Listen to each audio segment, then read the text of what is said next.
right, welcome everyone to the October 3rd Select Board meeting. Called to order at 7:01 p.m. We'll do a roll call vote because we have one member, Bill Olson, joining remotely. So we'll start with him. Bill, are you here? William Olson here. Carolyn Beaulieu here. Jamie Knutson here.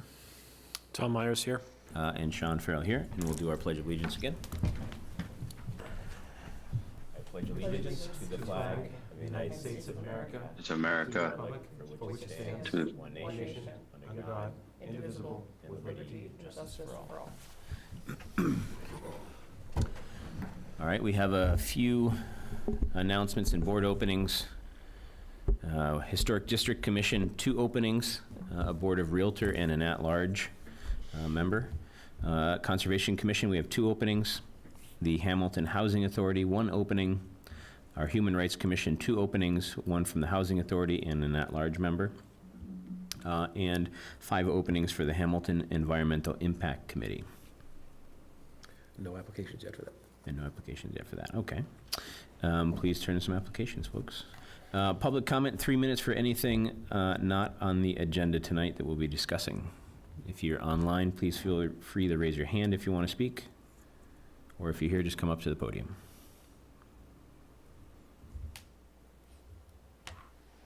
All right, seeing no comment. We have Select Board member and Town Manager reports.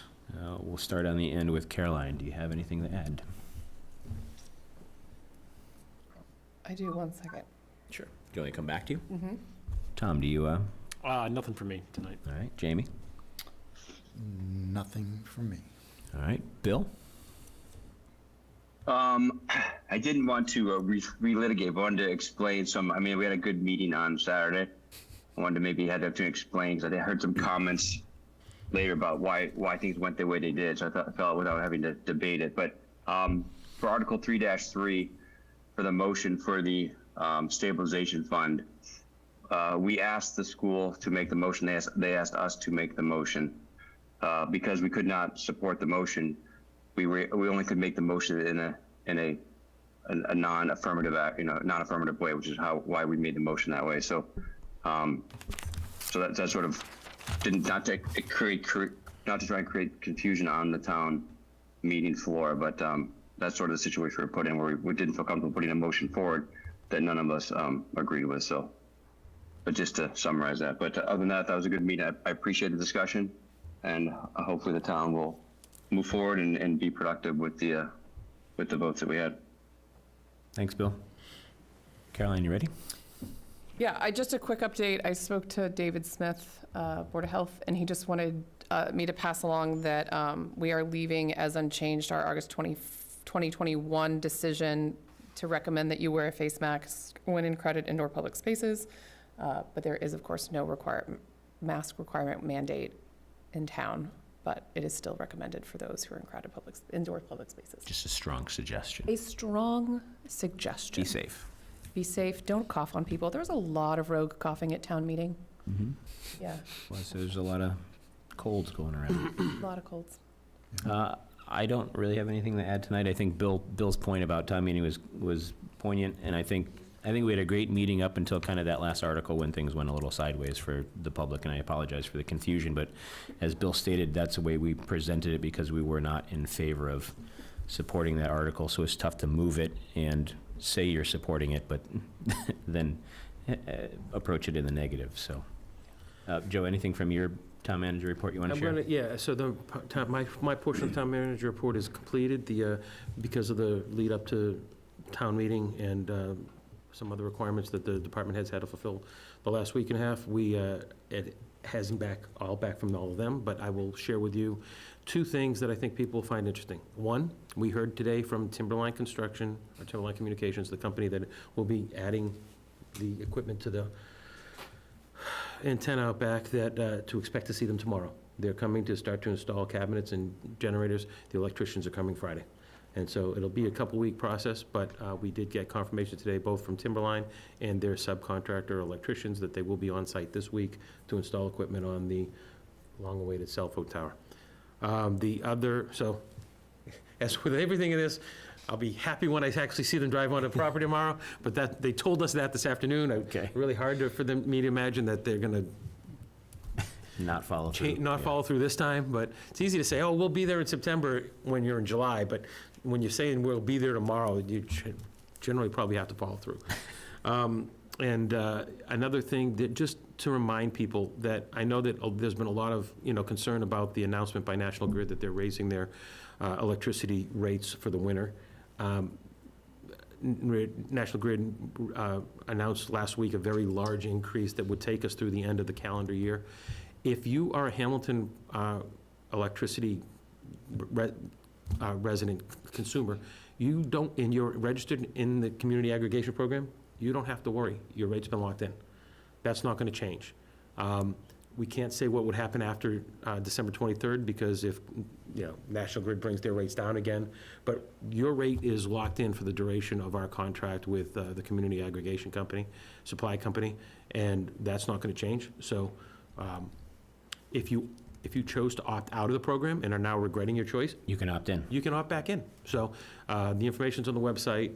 Please take advantage of this. It was a really good program that the selectmen brought to the town even before I became a town manager. You've been in this program for 4.5 years now. It allows the entire town of Hamilton's electrical supply to be purchased at a bulk rate ahead of time. So you set the price and you don't worry about market fluctuation like you have right now. So that's good news. I'll add to that, Joe, and just if you could take a million pictures tomorrow when those trucks show up to install that array and post them on every social media and throw flyers out of airplanes and whatever else we need to do. As soon as I see anybody touching that And I would tower, say the it's same gonna- with, if you can have also posting about the electrical aggregation too for people, because I've gotten a few kind of That is gonna be emails on and the- stuff about it, so if we could just repost that Yeah. there is an option to opt back in if you were out. Yeah, I was in And you touch- can also check your bill to see I was in if you're touch with in our it or not. communications agent just a little while ago. He was going to post an announcement from the community aggregation company today, and then share it on That Facebook. good energy still, Yeah, right? yeah. And he'd share it on Facebook, and then we'd, rebroadcast it out to the community groups once he does that. So, yeah, we're trying to make sure everybody knows you can opt back in. Perfect. And the Good Energy website is pretty clear. There's a good website, and it's pretty easy. It's not too daunting. You won't get lost in it and know not what to do, so. All right, we have a department head report. Patent Homestead Director Holly Erickson, I saw just came in, and the Patent Study Group, which I'm a member of, and we have a few others joining us tonight. Holly, you want to come up to the podium and give us a spiel? Absolutely. Thank you so much for having me this evening. Let's see if I can make room for my. Wrong spot on the, You can slide that microphone over too, Holly. It moves, yeah. Thank you. It's nice to see you all in person. Yeah? how do I do this slideshow thing? Down at the bottom, This one here? on the, over to the left slightly, nope, where you were, the right, see, yep, that one. Nope.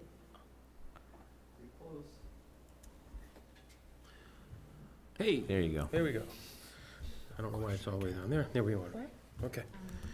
So Joe's actually going to start the presentation this evening, and I just want to send an extra special thank you to all of you for listening to this findings and opportunities presentation this evening. And we've put a lot of man hours into this with a lot of key people, and I'm sure Joe will go into detail on who those members are, but I just want to say extra thank you.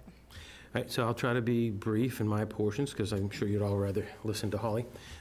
Real quick, we're just going to go over a few things. What the Patent Study Group is, what their findings have been, what our options are going forward, and make a small request or proposal and talk about next steps. Patent Study Group, in May of this year, knowing that we were entering the last year of our proposed business plan for turning the Patent Homestead into an event center, in May of this year, I worked to establish a group of people to help us analyze the costs and benefits and make recommendations to the Select Board and the Town Manager going forward. That group included a representative of the Select Board, a representative of the Finance Advisory Committee, both are here tonight, the Public Works Director, the Patent Homestead Director, a representative from Patent Homestead, Inc., the nonprofit that has been trying to help us find our way forward there, and our Finance Director. The study group reported to the Select Board in July that an initial assessment of the patent gift was positive for the town. It found that overall the patent gift had been a net positive from a financial perspective, with more than $743,000 in revenues for the town, including annual tax revenue in excess of $140,000 a year.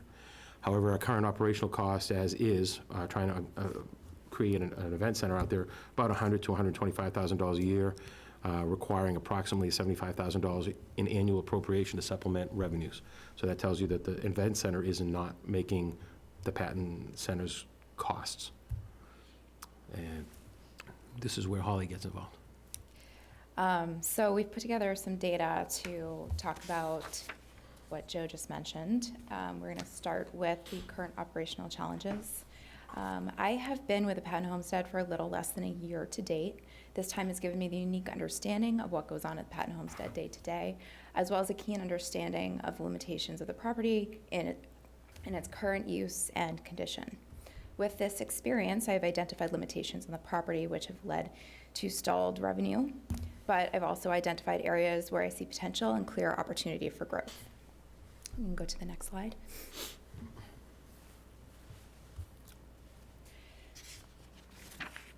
One of the limitations for stalled growth is the capacity of the director.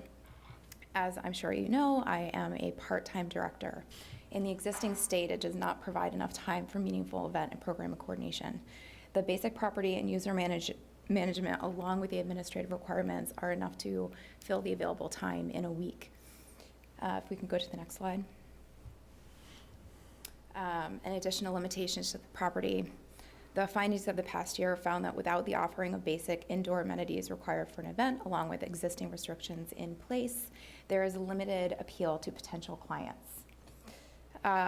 Without the indoor space, there is vast interest in programming and rentals of the grounds, however. Without reliable shelter, scheduled program is not possible, and public and private events must be canceled in poor weather due to without the added rental of a tent, which is an unfortunate loss of time and effort on my end. A reasonable investment could solve this problem. If we could move to the next slide. An additional reason for the stalled revenue is the timeline. A limited duration to prove existing activity and interest in the property forced my hand to abandon the long-term plan I had originally conceived, would have allowed for a thoughtful approach to branding, craft, staffed seasonal programming, and create ample time to collaborate with local nonprofit partners, Hamilton businesses, and possibly even the school district. The short-term approach, however, resulted in a different set of priorities, and I felt as though I needed to direct my immediate availability to prove that there was a value in the property as a community resource. I'll move to the next slide.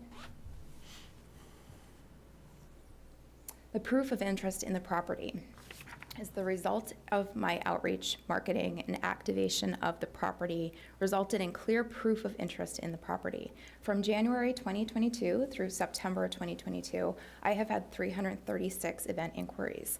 I broke the events into categories and evaluated the potential revenue from each interest. The total potential revenue during that time was nearly $80,000. The type of event which had the most interest in the property was private event inquiries, followed by incubate activity, and then community events following. Because those types of events are clearly presenting interest, I asked myself, what changes are required to secure these bookings?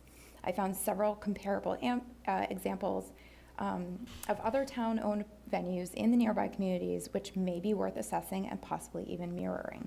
Next slide, please. Do you want to mention the earmark of the bottom now? Oh. The last bullet? Yeah, the last one. Yes, and excuse me. Must be underneath my computer. There it is. Thanks, Joe.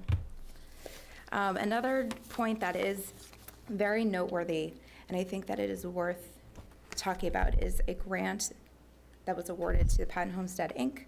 It's a federal earmark for $50,000 that is in the pipeline to support the homestead and also the Wenham Museum collection. Proof of interest in the property.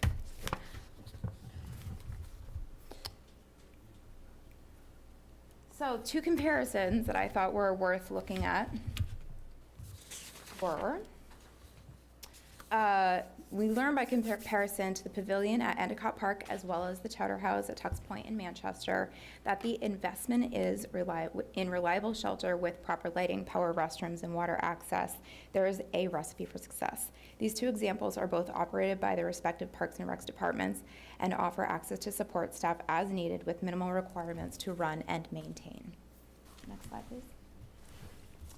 So potential for future use. If the town is able to make some immediate and attainable changes, along with the investment of time and trust in the people working towards progress at the property, by way of changing the staffing approach to hands-off of the interior of the building and a targeted towards an investment in the grounds, making a reasonable investment to the property, it can test the success for what a larger investment to the stables may yield. That summarizes my part of the presentation, and I'm going to pass it back to Joe to finish up. Thank you. Thanks, Holly. Kelly? So in July, the patent study group came to you and kind of framed out a couple of options. They said that kind of maintaining the existing operations at some expected annual cost, executing a plan to generate more revenue, or consider transitioning the property to a third party through a lease or sale. I would add that I think that there's actually a fourth one, which would be to kind of modify the existing operations and reduce our cost and give ourselves a chance to live with the property without any real, without that $100,000 a year. Another option is, that's what I'm saying here. Another option is to adjust the current operation. We've had some ideas, things that we'd like to explore. As Holly said, many towns that have facilities manage them through their recreation department. They don't have a separate standard stood-up department. We have multiple different users inside the house. By redirecting our energies to programming the outdoor space, we could leave the interior space to the existing tenants and let them, reduce their need for, reduce the risk rather of conflict within the house. And we could expand the revenue stream through private investment. One of the things that we've been working on when we were trying to look at the homestead as an event center was the cohesive use of the stable with the home and the lawn. If we break out the property into different uses, we could pursue other viable alternatives to use the stables under some kind of a lease or license agreement like we have with the interior spaces.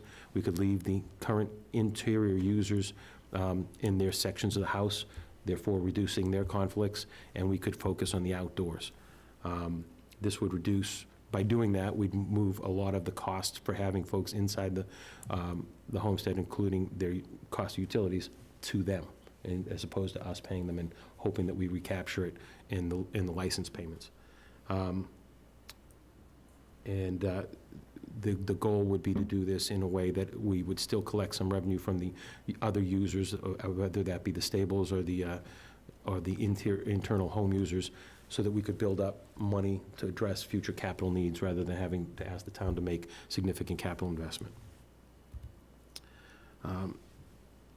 So we're really kind of here today asking for direction from the select board. The current FY operation is the final year of our business approach to operating as an event center. We recognize and admit that the space has, for a variety of reasons, struggled in that capacity. But we have seen a lot of interest, and we've actually seen a lot of different uses out there in the last year plus. It hasn't been just like 3 or 4 events here or there. We've had, particularly in the summers, somebody using the property almost all weekend during the good weather, all summer long. There are costs for maintaining the grounds, but I don't think it's necessarily fair to say they're costs borne specifically by the patent, because if we eliminate the patent, we're still paying the same amount to have our DPW maintain the rest of the grounds around town. It doesn't add cost to the DPW operation. It's just, we use the cost as a way of kind of assessing level of effort for the DPW to be out there, but it doesn't actually add cost to have the DPW manage the grounds for us. So removing the patent homestead as one place that they would take care of would just mean that they would focus more on other places, but it wouldn't cost us any more in terms of money or financial investment. As I said on the previous slide, I think if we can segregate the property by expense category, the house, the outdoors, the stables and barn, if we can align the outdoor uses with existing town departments like the Recreation Department and the DPW Department, we can reduce our costs, our annual operating costs, and still be able to take the benefit of having another open space in town that people are growing to look for. More and more, we're seeing people want to take advantage of the events that get run out there or seeking to run events there of their own. The last 2 years in a row, a local group has used the grounds to run a pride picnic. That's just one example. You know, it's a great counterpoint to the annual Military Service Day. I think, again, there's value in having places where people can do those things and congregate, and we know that the Patton Park is overused.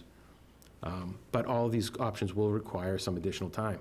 In repeated conversations with Patton Homestead, when they've tried to fundraise for things, the resistance they get is that, well, what if the town sells the property? Without any clear statement from the town that we don't plan to sell the property in the near term, it will be harder to raise money for those things. Patton Homestead has indicated that they believe they could raise money to do external improvements to the grounds, to, for instance, build a shelter space for the lower lawn so that we'd have a reliable place to do outdoor programming. I'm kind of talking over these slides because I'm more worried about making sure we get our message out than follow the slides, but I have already reached out to both Hamilton Historical Society and Incubate to talk about our existing relationships with them. Hamilton's Historical Society lives out there rent-free, just as they did in our basement, but but the Incubate folks would be willing to renegotiate the license agreement so that they would take on their share of utility costs out there. So that would dramatically reduce what it is we're spending in utility bills out there. We've had a couple of, and we've had a number of people express interest in the stables.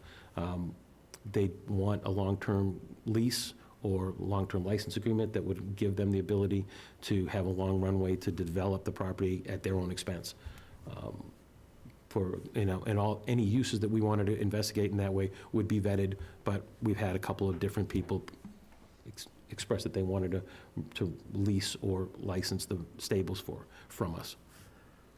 There's also the potential to do some programming in the stables around external, you know, environmental education stuff. We've had interest from the Hamilton Wenham Regional School District to do programming out there, and Holly has an idea that she'd like to pursue. So, I mean, like I said, I don't want to go into the details about different ideas. There's been no shortage of ideas. We haven't been following them because we've been trying to make it work as an event center, and that's clearly not what it's cut out to be. We have somebody joining us here now. Hold on. So, again, I'll just say, time is needed. Really quickly, PHI did make a quick assessment of making improvements based on the building inspectors, building commissioners' assessment of the stables. They estimated about cost would be upward of $350,000. However, we think that the cost to make improvements to the lower lawn, which would include a hard surface with a rain shelter of some kind, with power, not bathrooms to start, but if we could phase that in, even just having a passive use of a shelter with a hard floor would be dramatically less, potentially around $100,000. I don't want to buy a hard firm, we haven't costed it out, but we think we could do something like that for much less and would get us all the benefit of programming that outdoor space. Danvers and Manchester have been doing it for years, but they both claim that their space is fully booked all the time. And it's a benefit to the community that way. So I think that's the end of the slides. I think I would like to give both Sean and John McGrath, who are active in the study group, an opportunity to offer any thoughts of theirs that might be slightly, maybe something that we didn't cover from our meetings or something, but. John, do you want to add anything? Come on up.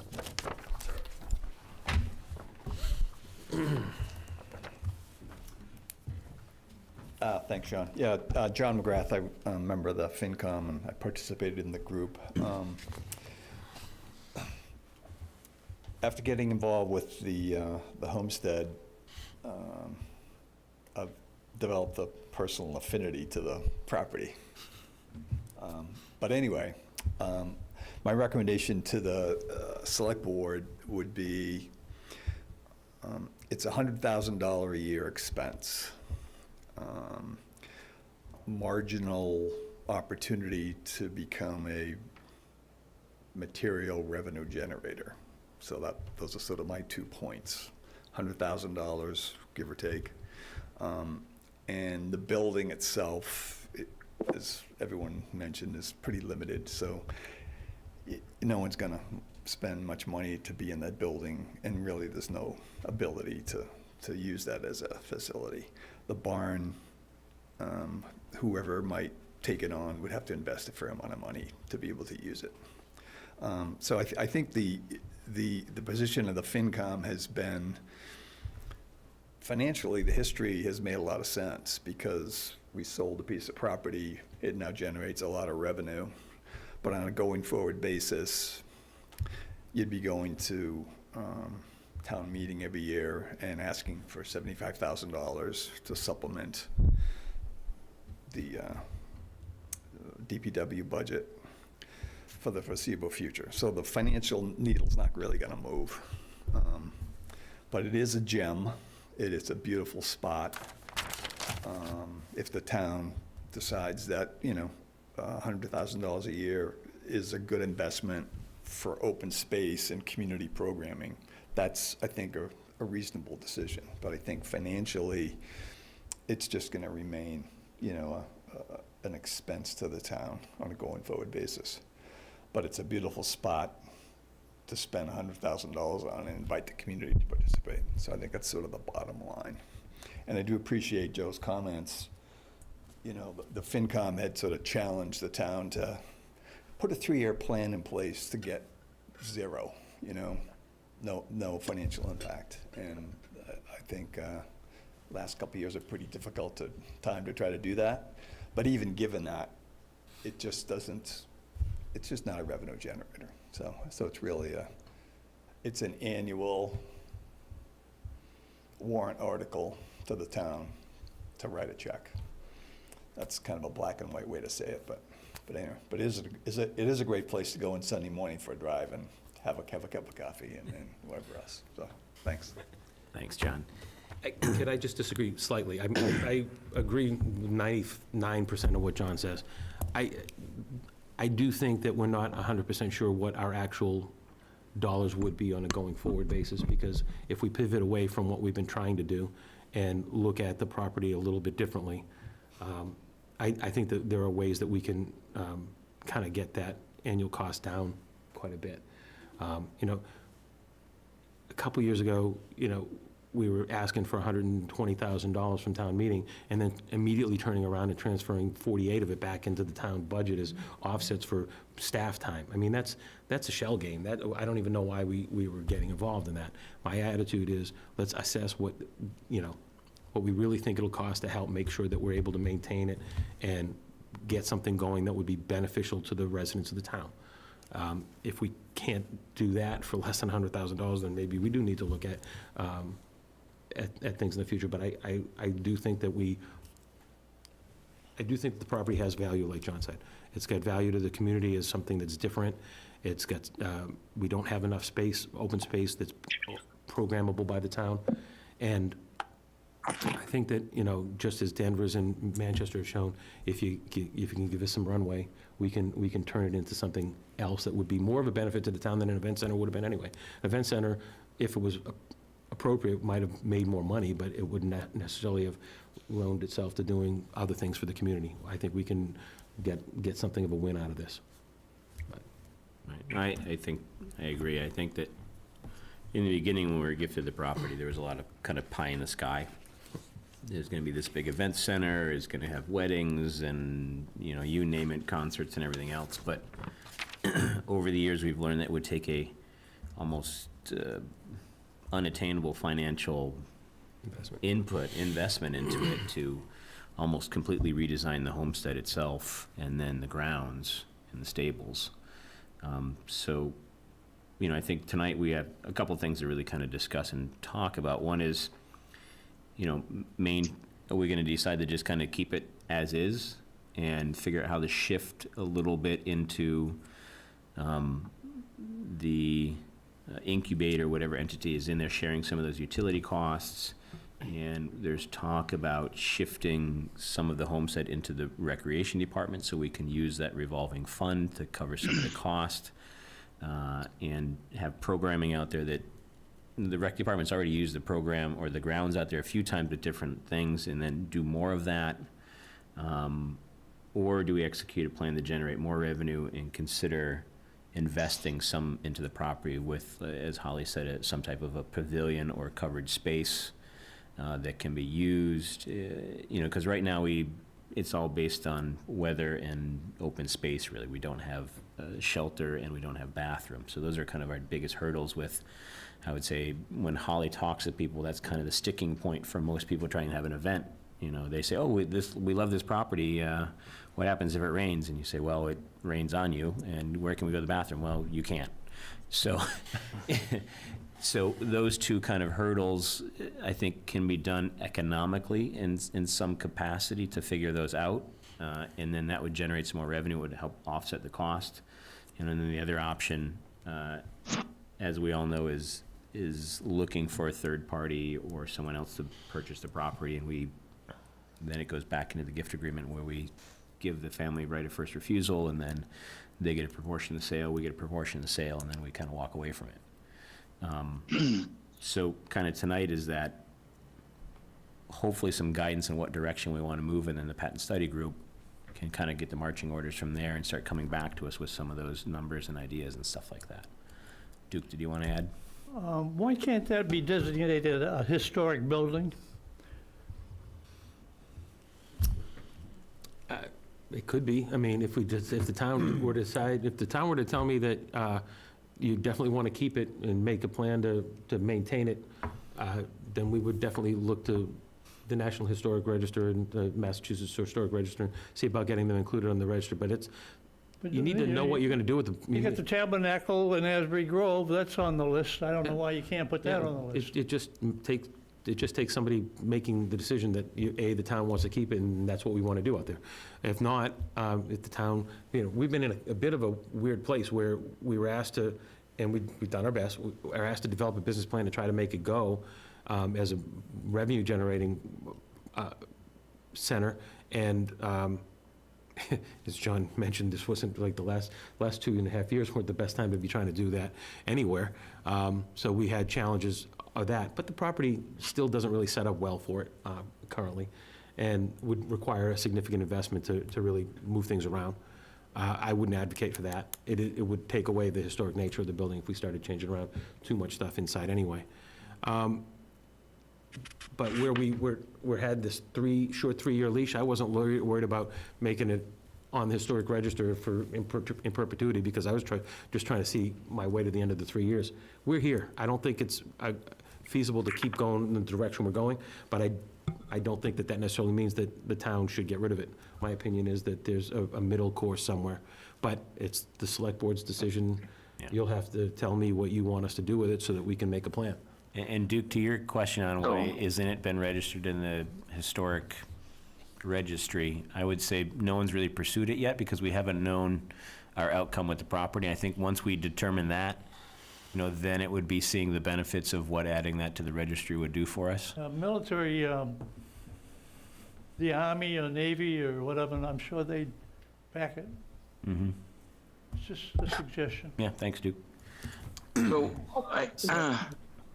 So John, I had some questions, comments when Yep. ready for me. Yeah, I'm ready for you. Go for it.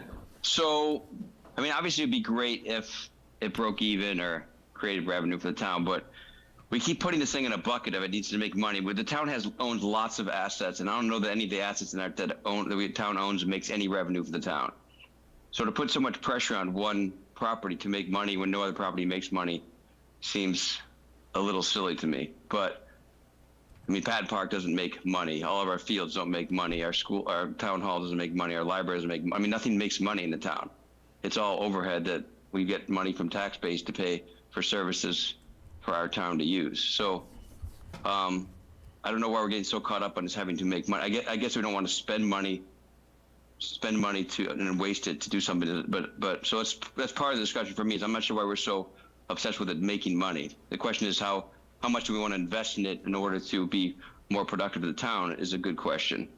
But in addition, people always also forget that the property does actually make money. We make $174,000 a year with that property of tax revenue, and we put a little bit back into, that part of the property of the town. So those two things, I just get caught on the discussion points, get stuck. So I don't know if anybody wants to comment on that for me, but I just get stuck on this idea that we're putting so much pressure on one piece of property in town to make money when we own lots of property, lots of assets. And can anybody name one other property or asset that actually makes money for the town, that's profitable? No, and you're kind of preaching to the choir to me, Bill, because, I've moved from that mindset that this is an event center, which is what it was kind of first thought it would be, and I think people are kind of stuck in that. It's going to be an event center, it has to, have events, and we have to make profit and et cetera, and fund it through that, but I see it more as a public park almost, and like you compared it to Patton Park and stuff like that. They're kind of apples and oranges, but it's the same thing. It's a town asset, and it's part of the overhead of the whole community. But if we start to utilize it like Patton Park, and we promote it to be like a Patton Park where it's open for the town and use it, and I mean, why can't it just be? Why does it have to be in a different fund and have to be a separate discussion every year? Right, and I think so that's not. Right, and part of my kind of, earlier when I spoke about the recreation, kind of folding into the recreation department, that kind of helps with that mentality of having it a separate entity. Moving it into that kind of department would help kind of make it a little bit more homogeneous with the public asset as we kind of normally see them with like Patton Park or anything else in town. So to sort of add to that, so I think I'm in the camp as well, that it's not going to be this, giant revenue maker and, giant weddings there. But I'm just trying to think, with the comparisons to, Danvers and Endicott Park. And I'm just curious what, and if they're saying that they're booked pretty regularly with space and probably making some sort of profit or at least breaking even. I'm just thinking back to my days as a child growing up in Danvers. Endicott Park wasn't that when I was younger, so it took time for them to kind of build structures and, Right.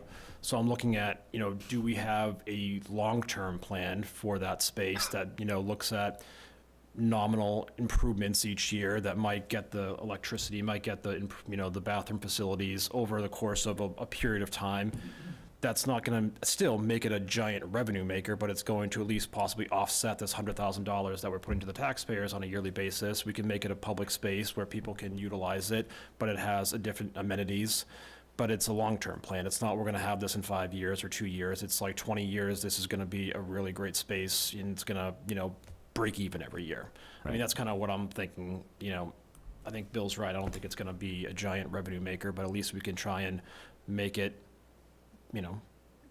reasonable cost for an enjoyable space for the townspeople. Right, and I think your point too about Endicott Park and other entities like that, it wasn't an overnight, we've built all this stuff on the site and restored it all. It's been, I've been in 20 years in Hamilton here, and I've seen that park grow over that 20-year span, and you so even more because you grew up there. So, I don't think Patton's going to change overnight unless we get some real private funding and grants, but it's possible. But, I think the longer-term plan, like you said, is develop it into a usable asset. And I think the part of the issue that is the stopping point for events is the bathrooms and the covered facilities or whatever, and those would also benefit the town events as well that we have out there. Right. So it's kind of a win-win. We would get more revenue from outside sources and also be able to have more community events there and gatherings. Yeah. Caroline or Jamie, comments? Yeah, I guess starting from the big picture is, so I wonder, so if we're at an inflection point, so I'm just trying to think or express some original things since we're at an inflection point, does it make sense to, to explore the possibility of selling or leasing to sort of shift the responsibility for it off to somebody else? So I agree with, conceptually with the comments about the long-term plan. And I'm not I'm literally asking the question. I'm not advocating that, yes, that's the answer. That's what we should do. But since we are sort of at that inflection point, would now be the time to try to explore Yes. those possibilities? That's one question. And then, but then it ties into this question, which is, right, the rec board wasn't actively involved in this study group, right? No. No. So, like, to me, it makes a lot of sense to keep, for the town to continue to maintain the property and things. If there's programming and things to be done on the property and we could use that space, like, that makes perfect sense.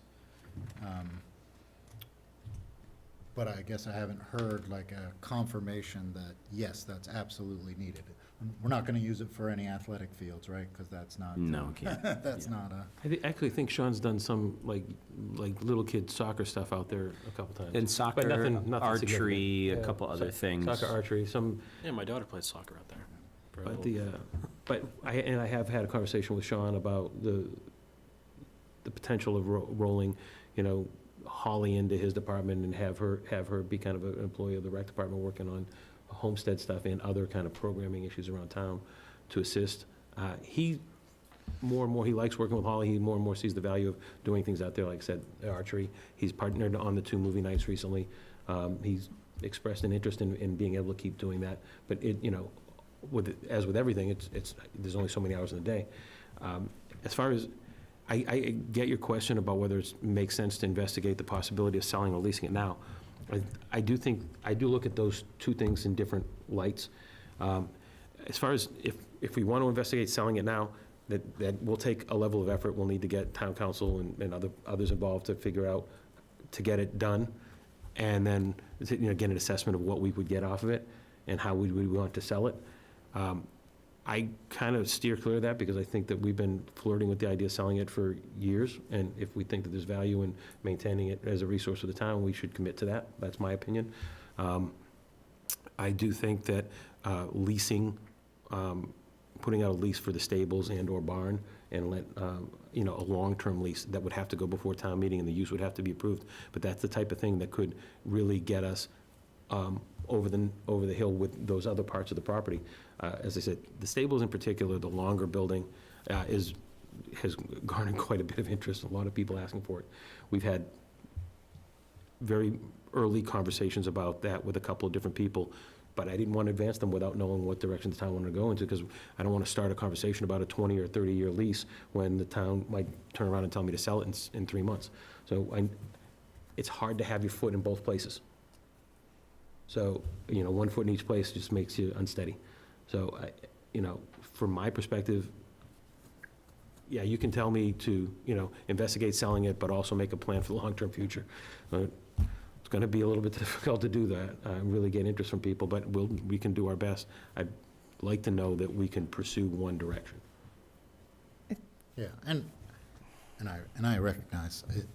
Easy for me to say we're at an inflection point, but I realize there is some Some momentum nuance. and things that have been happening, so I wasn't, it's not like we're at a, It does feel like since the last time we met, though, and I apologize because I think I misunderstood what the next step was, which, like, John, to your point, like, the question for me is what level of activation justifies the cost? And at first, that activation was revenue activation, right? If we make this amount of money, break even or not, this is what makes it okay for us to keep on the books. And I agree with Bill that, like, there's another, which is like, how does it become activated by participation and people being on there? And those are 2 very different paths. But I think what's difficult for me is there's no financial modeling to say, like, with this level of capital investment, you break even at this point. Or if you decide not to break even, or you decide, like, this all feels very anecdotal to me. And I I agree that we could make a binary choice today to say, we're going to continue to invest $100,000. My question then becomes, does that $100,000 does that include, roof, siding, heating, plumbing, all the things that are going to happen on a building this old? What about liability insurance when there's horses there and we're trying to have kids programming there? Like, I don't think that's a fixed cost, and I think we're sort of still, we're asking ourselves to answer a question with very little hard and fast information about what it means. And I think what's the most challenging is that, like, we can't do both, right? We can't activate a public space as a public park, but then tell people that it's closed every weekend through the summer because there's a wedding there. Because part of building an activated public space is feeling comfortable that you can go there at any time and not be, encumbered. And so, I mean, it almost feels like persona modeling or something to say, if we chose this path, this is what this would look like, this is what we would invest in it, and this is what the outcome would be. And I realize that, we're not going to run a Monte Carlo on this, but like, I just don't feel like I have the information, and I feel like I don't have much more information than the last time we talked about it, which is, if we made a capital investment of $1 million and built a world-class barn and fixed the side, would we suddenly be getting $500,000 a year from it? Like, I don't know. Like, I have no idea. If we invested $100,000, would that be different? Or is there no level of capital investment that would make this property make money? John's, for those of John's you ready to answer. who can't see John, he's nodding. I mean, I don't have the answers to those questions. Say you put $1 million in there, okay? Well, who are you going to be competing against? Other places that have been in business for 15, 20 years running events. So the bottom line, and this is my opinion informed by, information gathering. I think the best you can hope for out there is it's a beautiful town park, and you might be able to defray some of the costs of maintaining it every year. My opinion, that's best case. So we keep doing exactly what we're doing in perpetuity. But it comes with except a maybe we cost. don't have a director. Maybe we don't need a director, don't need to, invest so much money trying to do something they can't do. And let it just be a park. But I think you would still need a director of some kind, because somebody has to be dedicated to manage. As long as there's more than one use of the park, a singular person has to be responsible for coordinating that. I mean, you could mothball the house and close it down, turn all the water off, okay? And drain the pipes so it doesn't freeze. And you could offer in the spring once a year tours of the Patton House. Don't forget the haunted house. That's going to make us a lot of money. And then, but you need to keep the grass cut and plow. So the simple model in my mind is to keep the property so that it doesn't decline, Right. and to keep a director plugged in there. Right, it's almost like, I think of what you're talking about, I would kind of compare it to like Bradley Palmer State Park. Yeah. Where you've got grounds with buildings on them, and the state's not maintaining the buildings Yeah. anymore. They've just closed them up. Yeah, so you could close down the house, turn off the heat, no utilities.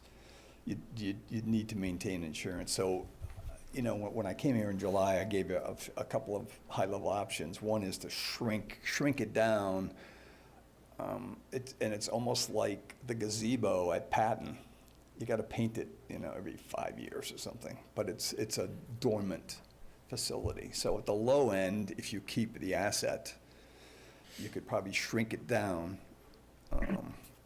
But in 20 years, is the select board going to be like, what were those idiots thinking, letting this house rot, and now we have to deal with it? Well, I mean, That's my, like, I wouldn't what is the vote to. what is the I right wouldn't either. future state? So the simple model I came back to you with is maintain it kind of as is. It's $100,000 a year. Just a simple model, okay? And you can vary above and beyond that, smaller or larger, but it's $100,000. Can you just absorb it into operations of the town? Well, it then just becomes a line item in your budget. Right. Okay? And generally, a line item in your budget, someone has to own it, someone's responsible for it, and someone has to explain to you every year how much they're going to spend on their budget. So it doesn't go away, per se, but it could be absorbed. So the mental model that I've driven back towards is it's a $100,000 expense a year, sort of as is. And that's kind of how I think about it. The town in no way is gonna No, we sign up wouldn't, for we $1 wouldn't million mothball the investment. house and do all that stuff, but any house that you leave like that is gonna deteriorate Yeah, quickly if you're yeah. not heating it Right. and So whatever, but, that's why I keep coming back to 100,000 a year. right. That's why you need to make it a historic place. Well, It's still, it's just a place isn't gonna get us any money, yeah. It's, Yeah. Then we just have to spring for the expensive siding. Probably federal money for something like that. Well, that's what I was just about to say, is if there is a commitment to keeping the property, we then get access to grants, state and federal, Right. to pursue some of the engaging activities that I have conceived of, which I'm not going to get into detail now. You're welcome, Joe. But I do see, some groundbreaking work that could potentially have a home out there, none of which I can do without a traditional friends group. They can't be a traditional friends group unless they have access to fundraising. Right. We can't fundraise if the property might be sold. Right. So it's a circle. And the thing is that I have the background to actually apply to making some of these things really happen. Right now, it's not really being utilized, but I would love the opportunity to do so. So like success right now is us saying, you know what, guys, let's just spend $100,000. Let's just commit to spending $100,000 in perpetuity on the property. Like, is it that simple? Trying to make it simple here, guys. If we said, you know what, we as a group agree, maybe it's gonna be historic, it's an amazing spot, we can activate it more than we have. Worst case, it's $100,000 year over year that we're gonna commit because we believe in this space, like, Right, that would be our kind of as-is choice. Like, it is what it is right now, and we'll maintain that in whatever capacity it is, and continue to do community program at it. And, and then maybe we don't do some of the other events that Holly's been doing there, or incubate goes or stays or whatever. what do we need to know? What is keeping us from saying to Holly today, like, we're not gonna sell the property for 10 years? What- Nothing, we make a vote right now. I mean, But is one there of my data that goals, somebody- one of my goals tonight, I guess, was to give some direction to the patent study group, and at the least of that direction, I feel should be, are we unloading this asset? And then by unloading, I mean either selling or leasing the property to somebody, or are we keeping it within our own kind of coffers and figuring out next steps for long-term plan, as Tom said, with improvements of the property over 5, 10, 20 years, and what that looks like. And, if we decide to maintain the property and keep it, then decide on what level of engagement we want Holly or whatever director to be doing out there. Like you said, there may be conflict with, well, if I just want to go out and walk my dog, but there's a wedding there that weekend and I can't do that, how do we find that balance between those different types of usage? one final comment. At the annual town meeting, when we funded it for $75,000, we did mention that there's a study group. They're going to spend some time this year. And then next year, we'll come back and fill you in as to what we think we should do. So we would need to explain to the town, here's what we're going to do. Because I think when we put the extra 75, we were like, because we're going to get to solvency. Wasn't the whole reason that we authorized the extra 75,000 at the last meeting because we were getting to No. a self-sufficient plan? I think it was because we had committed to the 3-year business plan and had committed to try, and I'll be honest with you, we had committed to the 3-year business plan and a town appropriation, but in the middle year when COVID hit, we didn't take any money out of the general fund. We robbed the patent homestead fund instead to make sure it stayed and didn't impact the tax rate at all. Yeah. So we left ourselves with no cushion on the other end, but we did avoid asking for More money. more money that 1 year. I would think at the next town meeting, we probably should show the financial history and how positive it has been to the town over the 10-year period, and some of the key events that have happened. Here's a history financially, here are the events.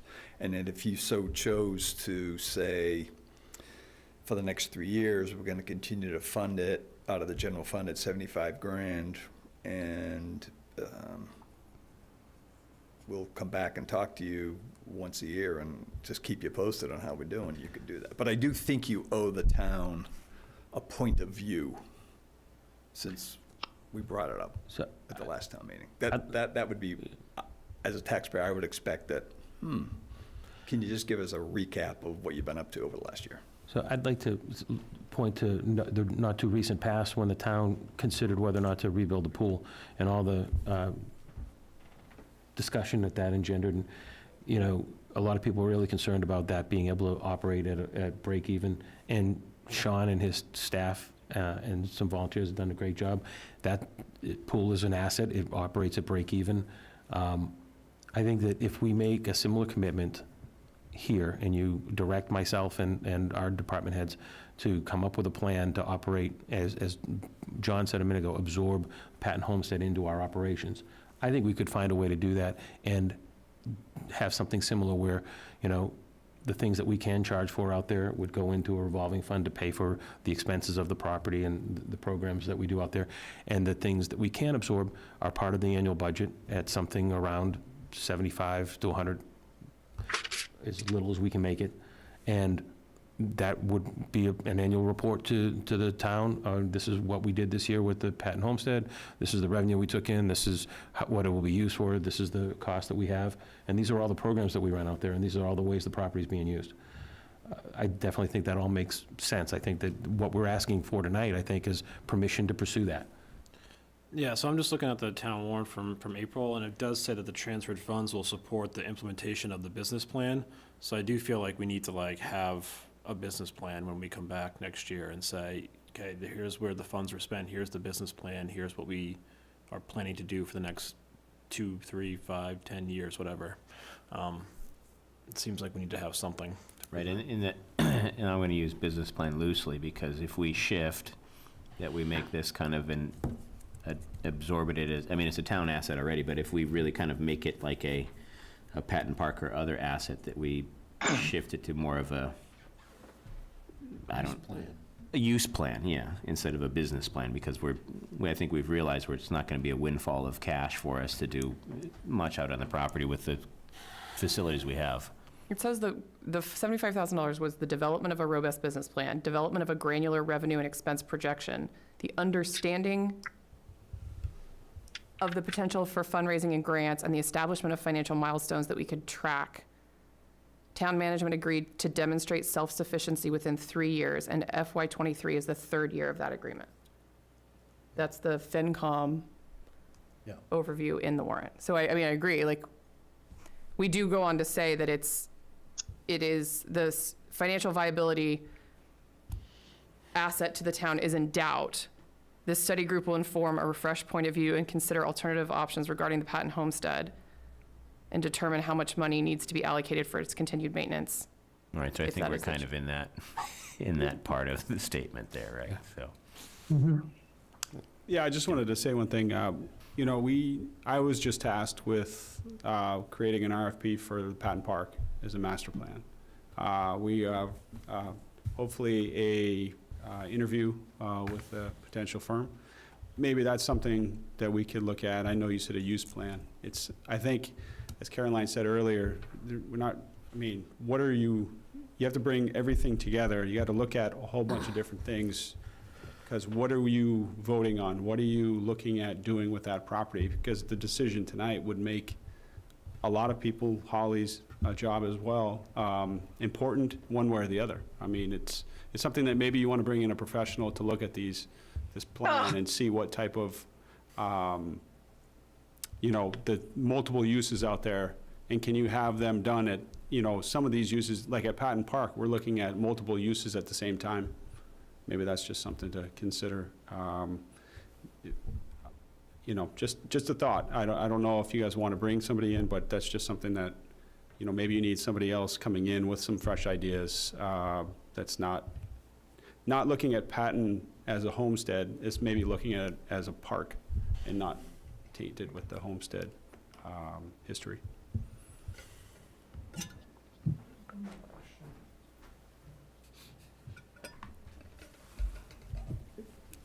it was my impression that the money, the tax money from the houses down there was supposed to cover the expense of Patton State. It does.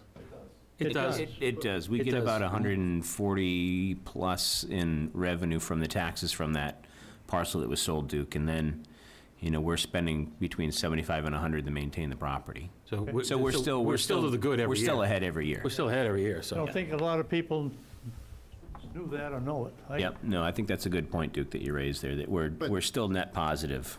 Right, I mean, the problem is, right, the stuff Caroline and Tom were just reading has a lot of history behind it. Right. I mean, it would, and I'm not saying I agree with that, agree with how that all originated, but it originated as, we need to get this.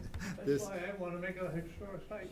Right, I mean, we are considering a change, like it is a paradigm shift, or whatever you want to call it.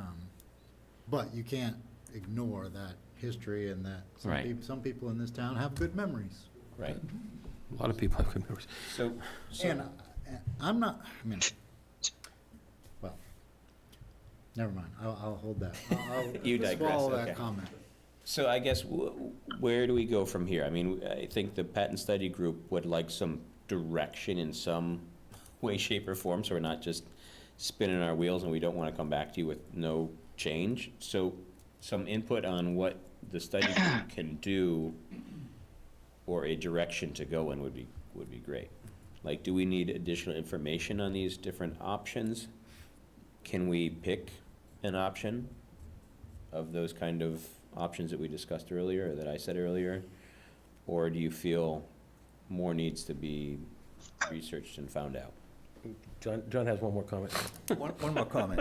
I'll take my FinCom hat off, all right? And the first point that was demonstrated when we did the 10-year history was someone had the foresight early on to shave off 4 acres of land. It became Patton Ridge, and it basically will fund the program as it is today in perpetuity. So if I'm a select board member, I would say financially it has been viable and it will continue to be viable. Let's let it run for another 5 years and let's see what happens, all right? I can easily defend that to the taxpayers, all right? It's generating, I think, $175,000 a year in Right, that's tax it. revenue, and we're spending 100, 75, 100. We're gonna give it some more runway, but we're not planning to make any major investments. So I could easily make that case as a select board member to the town. I'll be happy to show that. I'll be happy to show that 10-year history. But the challenge that came from the FinCom is, okay, that's general fund money already. Can't you squeeze down the expense by getting creative, planful, and eventful, or whatever? So anyway, that's one option. And I'll just put my FinCom hat back on and say, you know, it's costing a lot of money, but it is a great gem, so. I guess I'd ask if the select board would be willing to, put the target on my back. Can you vote something similar to what John said, that you're gonna commit to giving the town 5 more years of runway, and then charge me and department heads that I need to make the work happen with coming back to you with a plan to fund it this year and have a long-term plan and a 5-year plan for how we want to grow the uses out there. That way there we don't get astride or on the wrong side of any of the agreements and relationships we have out there now, and we give ourselves some time to unwind those if that's what we need to do, but we also have a plan for how we're gonna operate next year and the year after. Should we pursue longer-term relationships for other parts of the property? I can do all that with some time. So we've got a comment from the Yeah. Zoom, but just 1 second before you comment.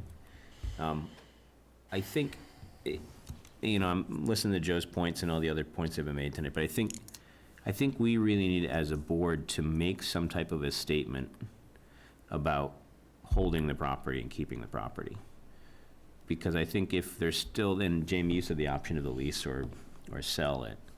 I think that if we're gonna kind of perpetually move forward, we have to kind of commit to the keeping of the property, because I think that with any kind of private fundraising or any kind of fundraising or grants, they're a lot more hesitant to give any money to the property if it's still up in the air and there's still talk about getting rid of the property. So I would feel better if, it doesn't have to happen tonight, but at some point, we make a commitment that we're gonna hold on to the property if that's what we choose to do, or we look at pursuing the sale or lease of the property, which is not what I would do, but I don't know what the rest of the board's feeling. I don't know if that's something that makes sense, just because I think with the fundraising and grant potential, it's tough to say, well, we want you to give us this money, but we might sell the property next year. Or something What do like we have to do to make that make that commitment? Say we vote right now that we're gonna hang on to it for 5 years. I mean, is that, carved in stone? I mean, because we voted, it's a vote. I mean, we're not making a contract, we're not like signing any documents where, we could make that vote today and say, we commit to 5 years, and then a year from now, we could say, oh, there's a good opportunity for a sale. I mean, are we bound by that decision? So I think we need something. No, any vote is superseded by the next vote, so.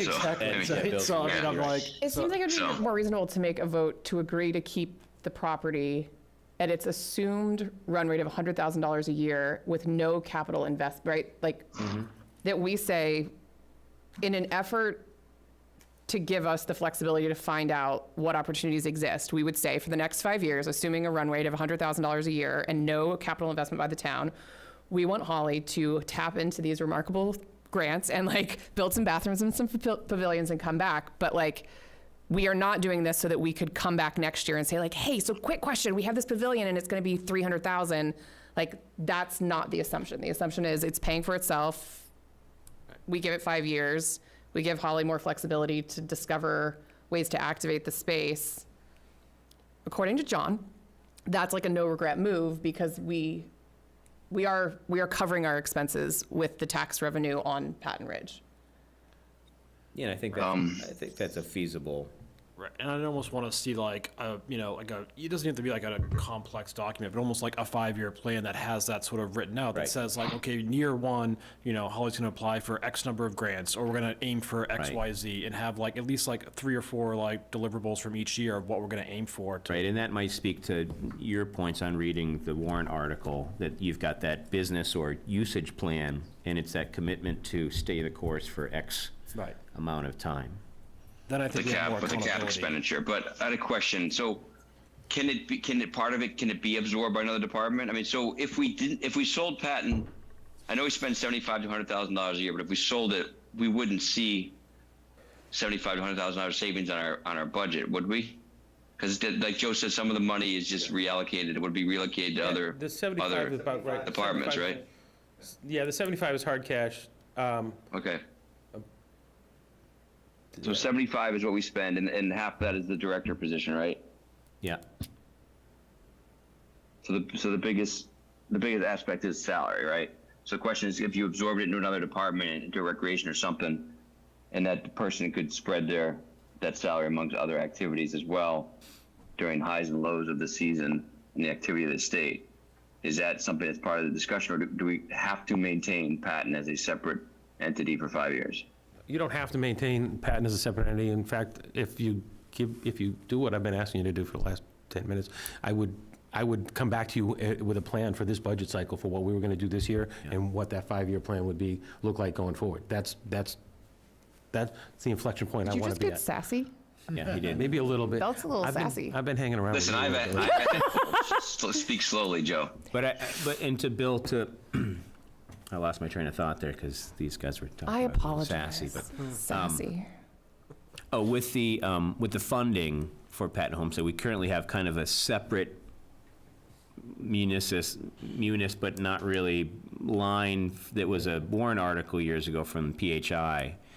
And with talks with Mark and through PHI, they said if we rolled it into the rec department, they would kind of walk back that citizens petition, and then it would go back into kind of general accounting stuff, and it would be all rolled into those other accounts, so we wouldn't have to worry about the separate accounting, because the worry was transparency on that budget years ago when we had a different town manager and we're just getting into the process.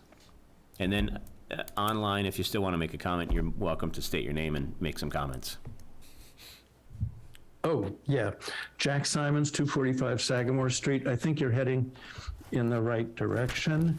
I think as a voter, I would admire your courage in getting off the fence, making what you described a 5-year commitment, look at ways to, it looks like it's the house that's the albatross.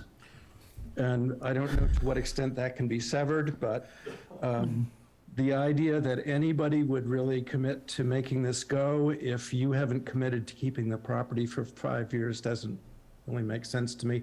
I still send money to Endicott Park because we raised our kids in Danvers, and it means a lot to the community. I don't think it makes much money. Glen Magna makes money off of weddings next door.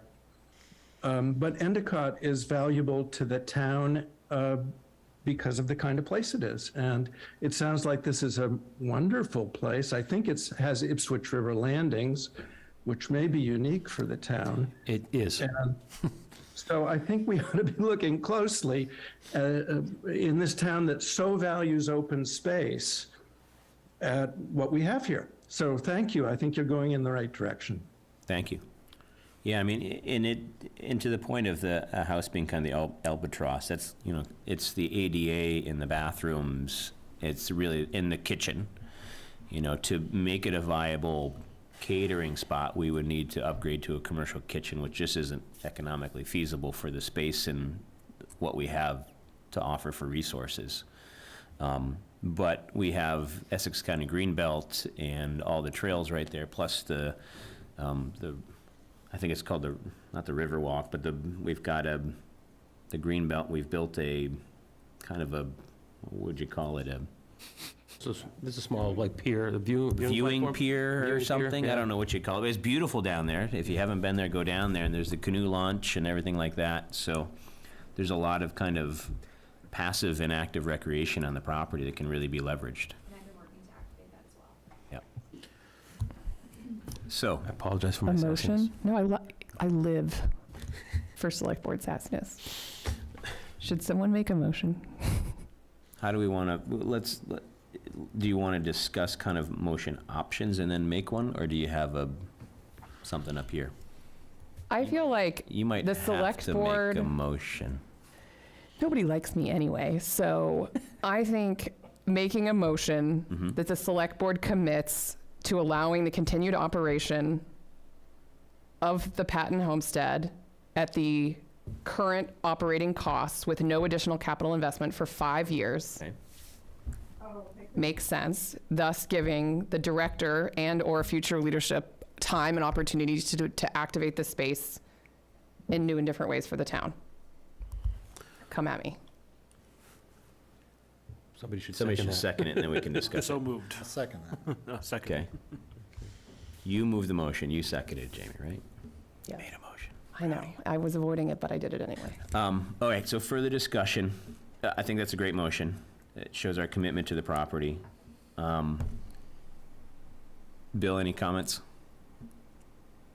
No, I think it's I like to see it written down, but I think it's pretty good. Let me write it just in case. Would you write it and then dramatically read it again? Can I do it in a British accent? So, while Caroline's kind of officially writing it out, Jamie, go ahead. Right, I mean, the way I interpreted it, maybe not the way it was actually said, but is that we're voting to give our support to that vision, right? I mean, we're not, we can't appropriate the money without a town meeting. Right. But just, that's the direction that we want to head. While we're on that, John, is FinCom, I mean, are they aware of this, and have they considered any of this? Yeah, I mean, FinCom's position has been, this is year 3, and we owe it to the taxpayers to stop the bleeding. So, By doing what? Yeah, but that's the message that I don't like, right? That's the message of we're not bleeding. we're making money and it's a town asset. So, and I get that, that's the public message right now, but it just seems like we've just gotten a bad message out there. I don't know. Alls I'm saying, Bill, is FinCom basically said, after 7 years, from 2012 to 2019, we just keep spending money and there's really no offset coming. So their challenge was to try to get the operation to net zero. That was the challenge that the FinCom had. So it was sort of not a bad challenge. It's like, Right. okay, No. if you A can reasonable activate challenge. property and It makes sense, right? cover your I get it. costs, yeah. Right, and I think with FinCom, and, I like their stick-to-itive bit with the 3-year business plan, but obviously we've had 3 years of COVID and trying to figure out the original business plan that was presented to us 3 years ago isn't exactly attainable. We had kind of pie in the sky even then. So I think we've kind of had our reality moment with this patent study group to really kind of see with Holly and the group what the current potential is and maybe some slight future potential. And I say slight future potential because if the homestead had the pavilion and the bathroom access, we could generate more revenue, but it's not going to tip the needle, so it's a windfall of cash and we're just lining our pockets with it. I mean, keep in mind, we spent $300,000 of CPC money to fix the roof and do Right. all sorts of. We've done a lot of restoration. And we've done we spent $700,000 out there. So, again, just looking out for the best interest of the taxpayers as, how much is it really worth to the town? Is it worth $75,000 a year to the town? Right. That's really the question. Forget about all the history. Is it worth? Right, spending and I would say, and I Right. don't want to speak for I most agree. That's a good residents, but, question. right, and for every town meeting that we've had and ask, it's been a Yes. snap. They've voted it through because Yeah. they know the history and Yeah. the, everything like that with the homestead. Yeah. There's I think an the 10-year affinity towards history, it. the 10-year history is actually very revealing. But if you just do a 1-year history, tax revenue that came in, incremental revenue that the patent generated, which is almost zero, but net expenses, it's still a good story. Right. But again, you should always try to be reducing your expenses. Right, and I think the Simple. FinCom is pushing for a successful followed-through business plan from what they got 3 years ago, and I don't think we can produce that at this point. And I think they're still kind of sticking to that. I think when the town accepted the gifts in 2012, unfortunately, really very little was done to engage the public out there or do anything or promote the space or program the space. Very little happened out there until 2018, 2019. Yeah. So you had 5-6 years of just inaction. And during that time, I think John's right, the FinCom was right to make the assessment, we're just spending money out there, we're not getting anything for it. When I came aboard and the select board charged me with trying to make the property quote-unquote self-sustaining or earn at least some of its keep, I did also recognize that part of the problem here was that people didn't see the value in the property because they weren't engaging with it, they weren't out there. And I thought that what we needed to do was get people out there and try to activate a business plan. The business plan hasn't done what we wanted it to do. But the other side of the ledger has been great because everybody that interacts with the property loves it. They want to be there. So I think there is an opportunity for the town to create something out there that would be special and unique to Hamilton at not a great annual cost, that you can afford based on what you're making off the property already from the tax revenue of Patton Ridge. And I just like to be able to work in that direction for a while. So we've got a motion. It's been seconded. We've had discussion. We ready to vote on it? Yeah? We're going to read that motion again? Caroline, did you? Well, Tom hasn't given me feedback yet, but I had said, I move that in the interest of enabling meaningful activation and fundraising efforts, the select board commit to maintaining the Patton homestead for a period of 5 years, assuming no significant increase in annual operating costs and no meaningful capital investment. Second. All right, second by Bill. I already seconded it. Oh, Jamie already Well, you seconded. seconded Well, it, yeah, you reread it. You can both I share. made it nicer, more succinct. All right. All those in favor say aye. Roll call vote, yeah. We'll start with Bill. William Olson, aye. Caroline Bollieu, aye. Jamie Knutson, aye. Tom Myers, aye. Sean Farrell, aye. Ayes have it. So I guess, Can I get a copy of that? You may. Thank you. I have it right here. just to prolong this, because we haven't even got to the consent agenda yet. Table? No, I'm kidding. Reject. Is there any, before we move on, the Patent Study Group, I'm sure, loves what we just heard, but is there any kind of additional guidance or things that you want to hear back from us when we go back to talk more about the future of the homestead? I mean, if a significant barrier to fundraising and grant and all that was this, I would love to just see, like, what are the first 100 days? Or, like, I don't, what does that sort of look like? Not because there's pressure for it to blow our minds, but I would love to sort of see what changes now that we have this agreement. Is there anything, John or Holly, you can think of to ask this board for clarification of at this point in time?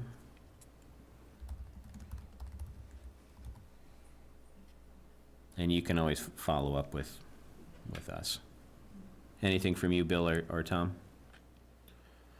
I guess maybe just, I mean, if they're, if we're looking at, our plan for this and activating the space for, community space, I know a lot of people, in town are aware of it or utilize it, but I know there's also folks that aren't.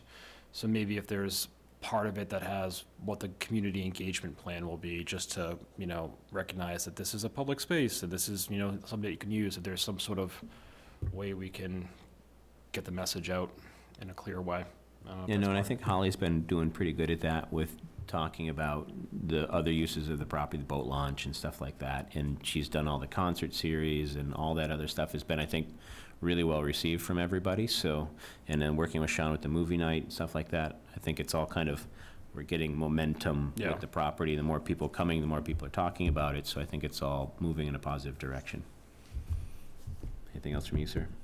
No, I appreciate the vote and the support of the select board. I think that, to Tom's point, further integration with the rec department, they have a vast network to be able to help us get the word out. And Sean's already started to do that, but the more we align Holly's functions with Sean's, I think we'll get the benefit of that. And we've started to trying to do some program with the Council on Aging as well. Mr. Simons is raising his hand again. I just wanna- Yeah, Sure. I think just clarification about the motion. Did it say no further capital investment? Yeah, so, I mean, we use an adjective, no major capital investment. Okay, so I think probably you meant to say by the town? Yeah. But, I mean, we wouldn't want to preclude grants, for example, right? absolutely. Correct. Yes, Yeah. correct. So can that be changed to make that clear? Yep. I think let's we have do the that. freedom Do to, I? That seems like a reasonable request. You can just, you can restate the motion. We can just do it again. So I move that in the interest of enabling meaningful activation and fundraising efforts, the select board commit to maintaining the Patton Homestead for a period of 5 years, assuming no significant increase in annual operating costs and no meaningful capital investment on behalf of the town. second. Second by Bill Olson. And I assume there's no further discussion. All those in favor say aye. We'll start with you, Bill. William Olson, aye. Caroline Bollieu, aye. Jamie Knutson, aye. Tom Myers, aye. And Sean Farrell, aye. All right, thank you, everybody. Thank you, John, and thank you, Holly and Tim. Thank you. Thank you, John. Thank you for your help. We did a thing. To the agenda. All right, on Be a to quick our, 15-minute heads report. 30 if we really get into it. yeah. Remember those words? On to our consent agenda. We have approved minutes of August 15th, 2022 Select Board meeting, approved minutes of August 15th, 2022, excuse me, as well, Select Board executive session. Do I have a motion or a second? I already did my moving for the day. I move to approve the consent agenda. All right, do I have a second? Second. Second by Caroline, I'll give it to you. Any further discussion? Seeing none, all those in favor say aye. We'll start with you, Bill, online. William Olson, aye. Caroline Bollieu, aye. Jeremy Knutson, aye. Tom Myers, aye. Sean Farrell, aye. Thank you, everybody. And now on to our regularly scheduled agenda. At 7:15, though. Yeah, a little bit. Approve appointment of Faye Ciamataro to the Human Rights Commission. If anybody wants to make a motion, then we can discuss and move on. I move that we approve the appointment of Faye Ciamataro to the Human Rights Commission. Second. Second by Tom. Any further discussion? No, and we've got the recommendation from the Human Rights Commission, and everything seems up to speed. They voted at their last meeting. You actually have the recommendation twice, because Ann had sent it without a vote, and then Elena Walsh, who was the acting chair of the last meeting, sent it after the actual vote, so everybody wants it. Plenty of approval. Plenty of approval. All right, all those in favor say aye. We'll start with you again, Bill. William Olson, aye. Sorry. Caroline William Olson, Bollieu. aye. Oh, Caroline Bollieu, aye. Jamie Knutson, aye. Tom Myers, aye. And Sean Farrell, aye. The ayes have it. Welcome to the group, Faye. Up next, we have approve additional ARPA funding request for ongoing COVID response and Asbury Grove backflow valve installation. So in your packets, you had a memo from Alex McGee, our finance director, and a couple of spreadsheets. You took care of one of these requests at Saturday's meeting prior to town meeting. You funded the strategic plan from ARPA at a cost of $65,000. The other two requests are for additional, make sure I get it right, an additional $25,000 in funding for public health response. One of the graphs that you got shows a declining need, but we have spent the first $50,000 that the town had taken out of ARPA for COVID response. We anticipate some additional need through the end of this year, when other funds will become available to us, and we'll be able to properly plan and program for that. So we don't anticipate needing any more than an additional 25. And then you've previously had approved the town to pursue design and ask to get additional funding from the Asbury Camp Meeting folks to undertake the backflow, and we did that. And we need to just actually appropriate the funds from ARPA for the backflow installation, construction, whatever you want to call it. We have the bid. The bid is, the all-in amount you need is $115,000. We'll just make it that easy for you. 115. 115, $115,000. And with the money that we got from the Grove folks, that'll round out the whole project cost. All right. So I would, unless And we anybody- received that money. We have that in. We have that in-house. check, right. We have that check. I would entertain a motion. You can do two separate, or you can do them together for $25K for additional ongoing COVID response and $115,000 for the Asbury Grove backflow valve installation. From ARPA funds. From ARPA, So moved. correct. All right, a second by anybody? Second. All right, any further discussion? Okay. All those in favor, we'll start with Bill again. William Olson, aye. Caroline Bollieu, aye. Jamie Knutson, aye. Tom Myers, aye. And Sean Farrell, aye. Ayes have it. We funded some things with ARPA. Review and vote on conflict of interest disclosure for Olivia Hyde of the HHDC. This is in your packets. Joe, if you could just give a brief overview on what we're talking about for the general public. Yep, Olivia Hyde is a member of the Hamilton Historic District Commission. She, as required, she is one of the members that resides in the district. That means she is an abutter and does have a fiduciary interest, particularly in one item that they've been discussing now. She has disclosed that conflict. She's sought to be allowed to continue to participate in vote on the matter anyway. You have an opinion from Town Council Brian Riley on behalf of KP Law that he thinks that such a permission is warranted, given that HHRCs are required to have residents, and that creates this kind of conflict frequently. And the Hamilton Historic District Commission does not currently have enough members to, have quorums without having Olivia participate. So That's it in a nutshell. that's it in a nutshell. Anybody want to make a motion to approve Olivia Hyde being able to vote on matters at the HHDC meetings since she has filed her conflict of interest disclosure with the town. So moved. Second. Second by Jamie. So Any what's the further discussion? downside of this? What's the we're supposed to you know, think about worst case scenarios, right? So what's the worst case scenario? I mean, the worst-case scenario is that somebody in this position, I don't want to accuse people because there's no evidence of it in this case, but in this situation, the worst-case scenario would be that somebody that's in this position is granted authority to vote and participate, and they make a vote in their own personal interest instead of in the interest of the town. She'd still be one vote of the board. I suppose it could be a deciding vote, depending on the circumstances it comes up. There's not anything we know of in that, specifically right now with that. That would be the worst-case scenario, that she voted based on her own personal interests, not the interest of the town. But this kind of conflict comes up in HDCs all the time, so. Right, if you've got a small district, which we do, and you're in a butter, and you're on the board, and if the board is short members, you're almost stuck. And you want people in the district to be in the committee, right? So Right, They're they ha- required that to be, makes sense. you have to have 2 members, Yeah. so. right. So and then the decision we're making right now, what precedent does it have? Is it in perpetuity? Is it for the next year? Is it? I mean, so how's that work? How long does the conflict of interest statement It's last? on this particular. I would assume it's for this particular vote that's coming up that she's disclosed her conflict of interest with. I agree with that.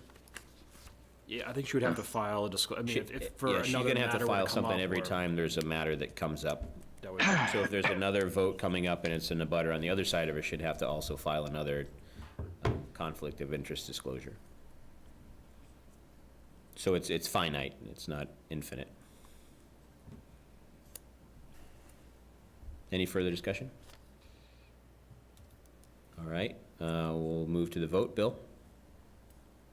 William Olson, aye. Caroline? Caroline Beaulieu, aye. Jamie Knutson, aye. Tom Myers, aye. And Sean Farrell, aye. All right, up next we have report on town hall repairs and renovations. Okay, I'll try to be brief. You had a 1.5-page memo from me in your packets, and Sean used this memo a little bit to update town meeting on Saturday. Essentially, given kind of the state of our capital needs in town, and the looming school project, the cost escalation in the construction environment, the select board has chosen this time not to go forward and look for another bite at the apple on a debt exclusion to do the town hall project. As a result of that, in August, I convened a group, staff, to look at the town hall and what our needs are against the plan that was developed. That group included Finance Director Alex McGee, Public Works Director Tim Olson, Building Commissioner Rich Maloney, Fire Chief Ray Burnett, and Town Clerk Corinne Kale, and Energy Manager Vicky Massoni. We've prioritized what we believe the actual physical needs of the building are, versus the complete renovation and rehabilitation of the project, that property that was previously proposed. We are working with our architect to kind of get a cost estimate on those. We're trying to live within a budget of around $5.5 million. We have the $4 million from CPC, and we have some funds in both in free cash and a capital stabilization fund that could be used and diverted to this to get something done here, because the building is out of code in several areas. You can read the whole report, but for people who don't have the report or haven't seen it yet online, the project will not complete renovation and rehabilitation of the building as it was previously proposed.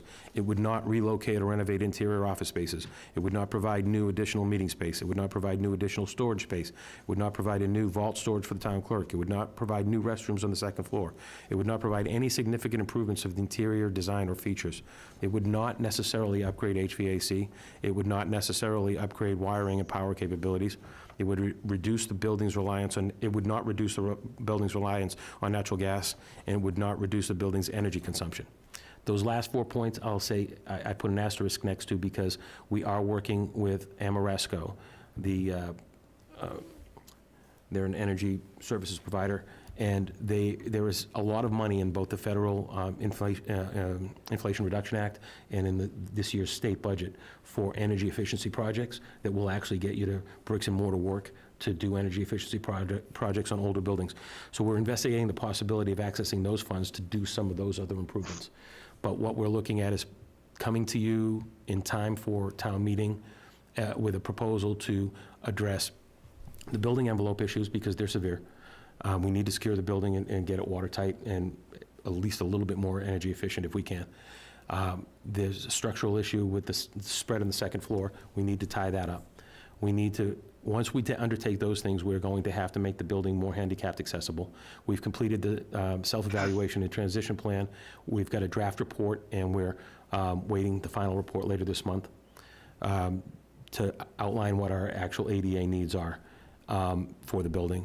And we need to do fire suppression because this is a wood building and it has no fire suppression at all. So those were judged by the group, and particularly by the building commissioner, to be the most serious needs that we need to try to meet. We think that we'll be able to live within that budget, that ballpark budget that we've been looking at.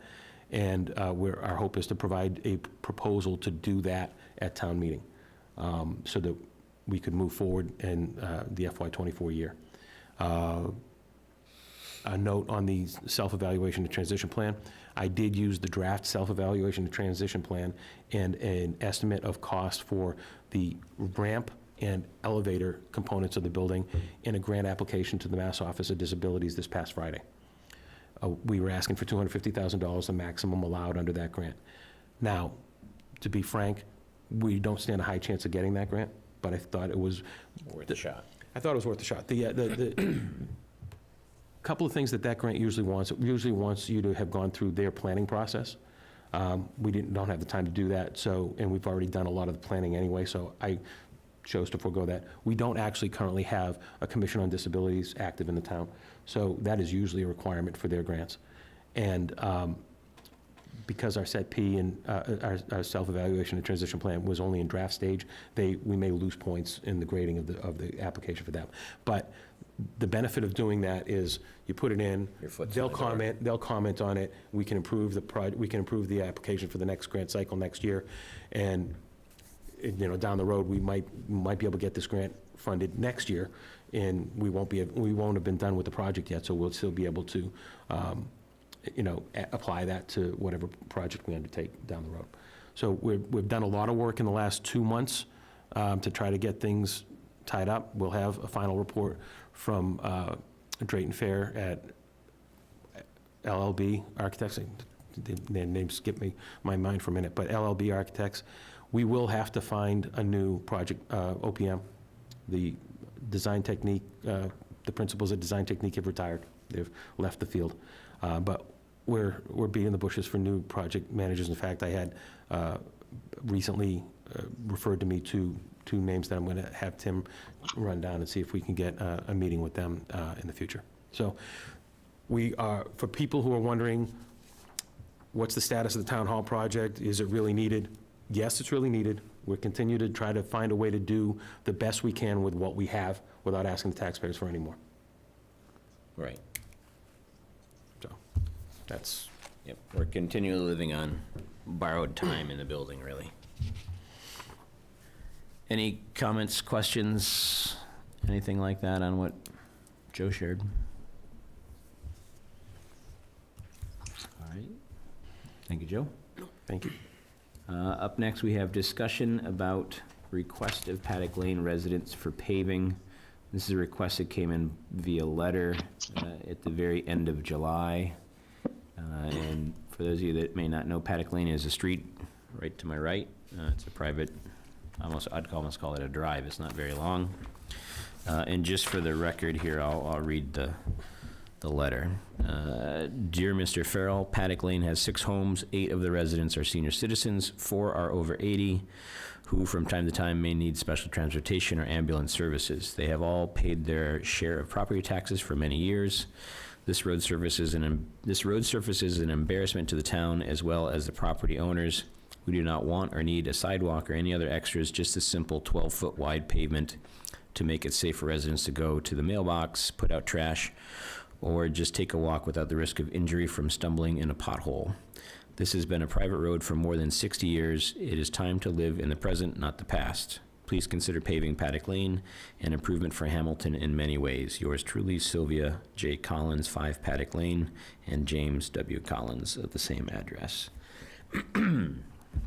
I brought this up because we've gotten a few kind of follow-ups on it, and it's been a handful of years, and I don't remember if it was Sylvia that I spoke with years ago about this same issue, but we do have a road acceptance policy, and we have Mr. Olson here. I'm going to ask to come to the podium in just a second here to comment on that. And also, Mr. Olson and I talked probably 4 or 5 years ago when this issue came up before, and I made the offer to the resident at that time, but they didn't quite like it, and I would say the same thing to the board as far as acceptance.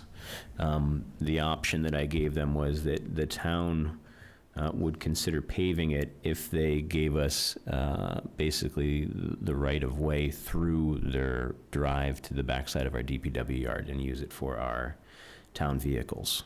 Is that pretty accurate, Tim, from what we kind of discussed years ago and recently? So that was the offer that I kind of gave them years ago. And I just was wondering if the board wanted to kind of consider that option for putting it into a budget coming up. And we could probably use Chapter 91 money if there's any around for that purpose. And then work out easement and stuff like that. Or we could just tell them that they'll have to go through the road acceptance policy and improve the road up to current standards, and then it would be accepted. Tim? Yeah, that's correct. The difference with Paddock Lane, it is a private road. The main difference is we are an owner on the roadway. Our DPW does extend back to the Paddock Lane right away. I think for us to use Chapter 90 money, it would have to be accepted as a public roadway for that to happen. I think so, yeah. But we do have vested Yeah, interest in the easement, roadway as property owners. So I believe the street acceptance plan, the latest, recently updated, maybe last year, 2 years ago. Mhm. I think it says that the road has to be brought up to standard prior to acceptance. Correct. And in that case, we would probably look to have maybe a cost share or some type of betterments with the town paying a portion of whatever property they would, that we own there. Linear foot or frontage foot or whatever it would be, our percentage, so. I mean, I think it's something to consider. You know, we do have, depending on what happens with Town Hall, we do have limited access to the rear. Currently, it is, you know, for us to get our trucks out or to have deliveries come in, they're constantly coming in different directions. It is not an easy yard to get to. So if we have maybe as a separate auxiliary entrance, you know, to access the rear of our property, maybe not for, you know, not for every truck, but maybe for deliveries or something like that, for snow activities. That would be something that we would consider, just giving us another access point to the rear of our yard, so. Thanks, Tim. Yes. Thoughts by board members? I have a question. So this is the second or third of these that's come up since I've been on the board. Private folks who have a private something looking for the town. And while I think we should absolutely explore the options, my question is like, what are the agreements when people put in private ways? Because it does seem like they want them to be private until there's cost associated, and That's then exactly it, suddenly yeah. they don't. Right. So I think, and I don't want to speak for the planning board, but oftentimes when we have some type of a subdevelopment, you know, the developer has a standard for road width and turnarounds and all that stuff.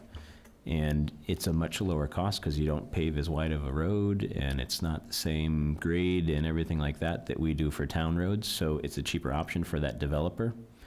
But is part of that agreement or acceptance by the planning board to allow it that they have to maintain it? Correct. Okay.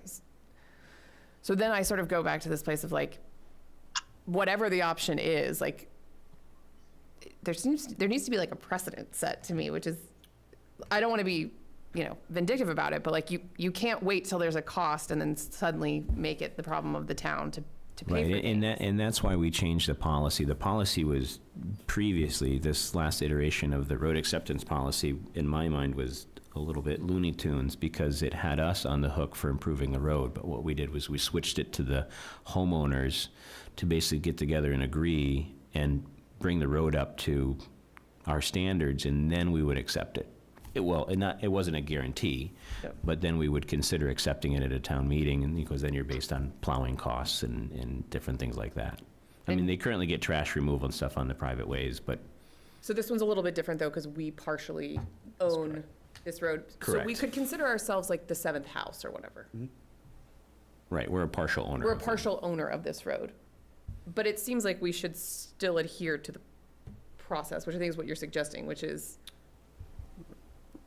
as it is a private road, and the reason it's a private road is because they agree to maintain it as a private road, Right, the, right. Their section of the road that they're on is. The burden they to own make And the it- burden is on them, okay. correct. Correct, but it's, when you say that they agreed, you're talking many years previous to the current owners, right? So at some point, when it was put in, there was an agreement, but how many years ago was Paddock Lane put in?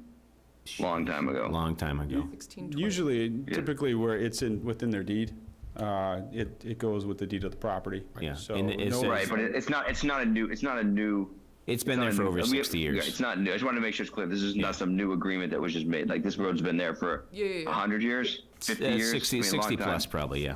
Yeah, but they knew when Right. they bought on a private way, they were No, I buying on a get that, private but way, just, and it was but their just they responsibility to maintain didn't the road, agree so. to. Yeah, I mean, It was in their deed that they had to agree to it, right? I just want to make sure we're clear on that. It sort of feels like when you're in a Um, condo unit and then you're like, Right. you need an HOA Right. and you need to save up for this and it has to happen. You can't Right. call the city. And there's be too like- many of these, right? There's too many of these roads in town for us to sort of set a bad precedent that we will be Yes. absorbing cost of, which is why we set the standard a few years ago with the road acceptance. Right, exactly.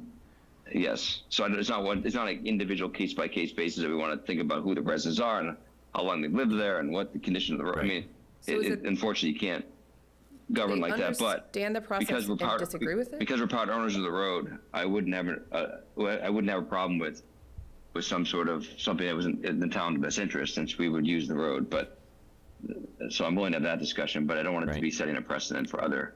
No, and I private think roads. probably the next steps after we have our discussion is I'll reach back out to these two residents and let them know our road acceptance policy and the kind of offer that I gave them previously, and that if the board decides tonight, we can offer them again, which is we would help improve the road if they agree to that, the easement and et cetera.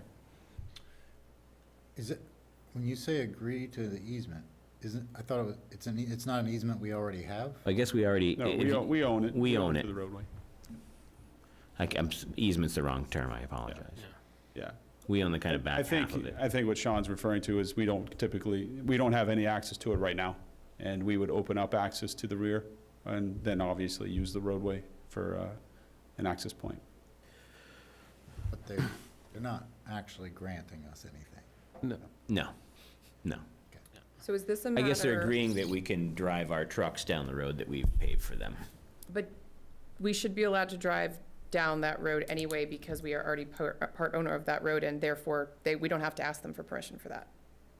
No. No, Correct. that's true. But So we is this choose a to be good case of neighbors. there is a process and we need to remind someone of the process, or there's a process and they disagree with that process? Could be a little bit of both, Okay, which is what I think. okay. Is the process, I'm just looking at the policy, the one that's from 1999, or you said there was an updated one? I think it was just, Yeah, There's an updated 2020. one. It was 2020, I don't know why it's not on the website. Yeah, Jamie- the one on the Jamie website uploaded is it. from May 10th, 1999. Yeah, I no, apologize, that should have much been newer. updated. Yeah, we just did one. It's maybe We got two it. years ago. Yeah. Okay, yeah.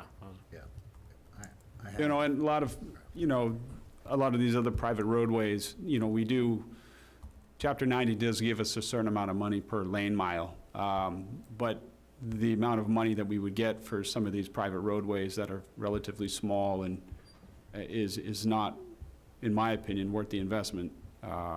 you know, to take over those roadways as a Right. public roadway. And I guess, Except for this one, which is different because we are part owner and we could have Right. access to it, so. and so I guess my question for you, Tim, that will help maybe inform the board a little bit, is it worth paving this road? I think it's worth paving the roadway, just for the, you know, sole point that we would gain access to our rear of our property, something that is challenging, like I said. But why And don't if we it's- have access if it's not paved? We just don't have, well, first of all, the condition of the roadway is not in great shape. It's actually And It's pretty rough. it's rough. It's almost a dirt Gravel road. roadway. It's almost. Sorry, I'm that just issue trying back not to confuse that we're restricted from access versus Yeah.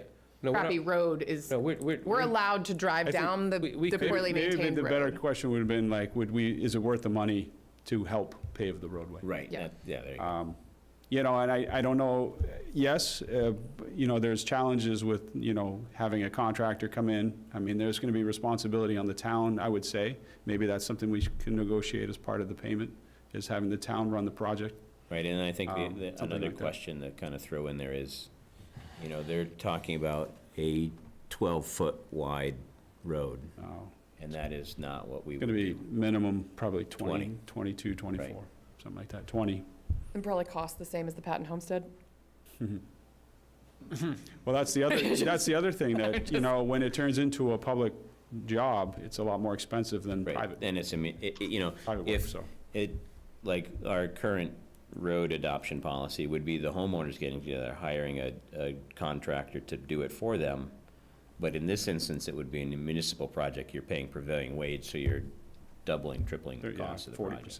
probably. So just so I'm clear, under this road adoption, does it still maintain its private status after it's paid, or No. it gets No, it adopted becomes- into It the would public? become a Okay, public way. okay, all right. So we can say to them that they can keep the road private, do it cheaply, keep it 12 feet, and we lose no access. We still get to drive on it at that point. Yeah, We could even kick in $5, whatever. Or we say, you go through this whole process, it triples the cost of the project, you still owe your portion, but we'll kick in money. Portion, yeah.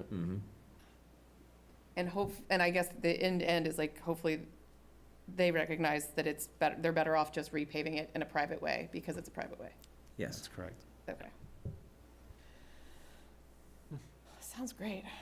I mean, I want to recognize the frustration that I have seen in the letters from these folks, and I want to recognize the level of empathy that they deserve for this. I think the challenge is that we have to be pro-town as well, and like, Right.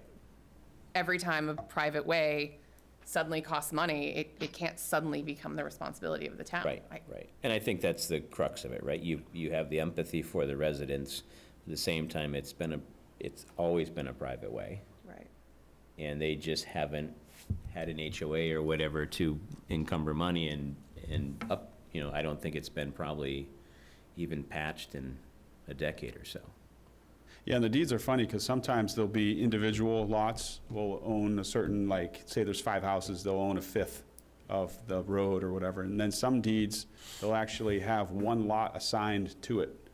That is kind of more the minister on the expenses and collecting the money. And so I'm not sure what Paddock Lane is, but chances are it's each individual parcel is has ownership over the maintenance and snow plowing activities. I'm gonna guess it's that one because it's such an older Yeah. development. So any suggestions on what I come back to Mr. and Mrs. Collins with? We point them in the direction of the Yeah, I mean, I think Adopt it's- acceptance procedure. Adopt? Wait, let me get the right one on the website. It should have been there already. I and I would outline don't know why it isn't. I would outline what we just said, which is if we decide to make it a public road, the costs increase Right. substantially, and people are going to lose parts of their front yard. Like, do they recognize? Right. That's the thing. If we improve it, we're gonna improve it. Yes. Improve it, right? And we're gonna make sure an ambulance can get in there and turn around and- Which is what it is now. Yeah. You know, We're all gonna get the draw yardstick out for our and meetings and just take figure an out how adjourn. much of your lawn or whatever you're gonna lose, which could be 10 or 12 feet.